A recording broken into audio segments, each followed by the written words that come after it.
October, they're releasing a Five Nights at Freddy's movie. They're making a horrible decision by releasing this both on theaters and Peacock. Maybe they don't really have much confidence in this movie in the theaters, but I think this movie will make money either way because the FNAF fans will be going to see this movie in the theaters. But FNAF is the first indie game to truly get a movie based off of it.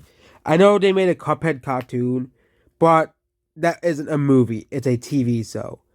And Five Nights at Freddy's is getting a movie before Minecraft. Everyone talking about indie games. Technically, Angry Birds is the first indie game to get a movie based off of it because Rovio was an indie game developer that made mobile games. But Five Nights at Freddy's is going to be a horror movie, obviously. I don't know if the FNAF movie is rated R or PG-13. I just looked that up. But given off of movies that are similar to Five Nights at Freddy's, which a movie similar to Five Nights at Freddy's would be Megan, which is about a doll that kills people. Well, it most likely will be PG-13. But there's a possibility this movie might be rated R. So, if you have never played a FNAF game before, basically, it's about a person who is supposed to be a security guard for this restaurant, and basically, these robots are all trying to kill him. The animatronics are all trying to kill him. Okay, they become basically possessed, evil, and they try to kill the guy at the very end. I think this could be a very suspenseful horror movie as well. And I never really watched horror movies. I watched Megan, and that's it. I also watched all the Alien movies, but I wanted to watch them anyways because they're sci-fi movies. But I haven't really watched many horror movies. But I looked at the trailer of this, and it actually looks pretty good.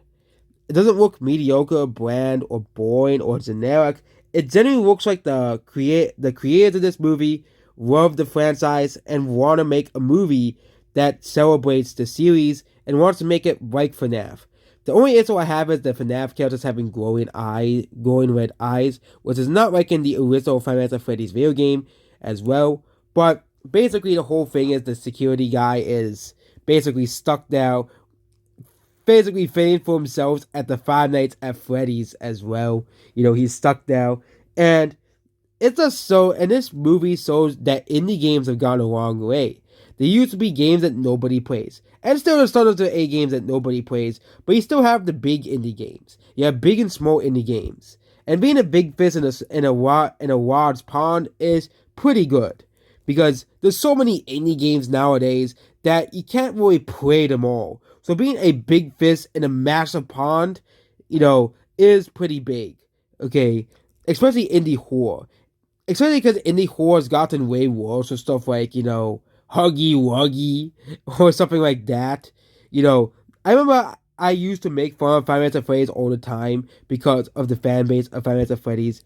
I do apologize for making fun of Five Nights at Freddy's, fan base and fandom. I was a kid usually when I made those videos. Also I really hated the fandom because of four furries, which is no one's surprise. I don't like furries. Kind of similar why I don't really like Splatoon all too much because Splatoon's fandom is pretty weird and pretty cringe. But the FNAF fan base, if you talk about new fans, the FNAF fan base is actually not that bad if you really think about it, compared to the Splatoon fandom or the Huggy Wuggy fandom or the Fortnite fandom or the Roblox fandom. Most of the fans just like the lore of the series and the lore it has to offer. The only disappointment is they didn't make MatPat a story writer for the Five Nights at Freddy's movie, so he couldn't include his theories in the FNAF movies, But maybe MatPat might have been involved somehow, and they might make all of his theories true. Because there's also a theory that MatPat and Scott Cawthon are secret friends, and that's how all of MatPat's theories became true or at least some of them became true in the FNAF series. But overall, the FNAF movie actually looks decent. And yeah, I'm not going to show the trailer because I don't want to get copyright claimed by Universal, So yeah, overall, that is my thoughts on the Five Nights at Freddy's movie that's coming out later this year. The trailer actually looks decent. It actually looks like a decent movie.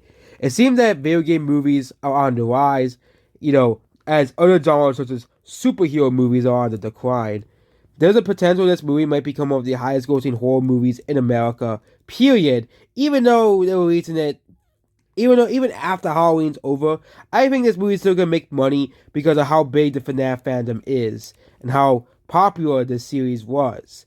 So fans old and new are going to be watching the FNAF movie probably for like the whole month.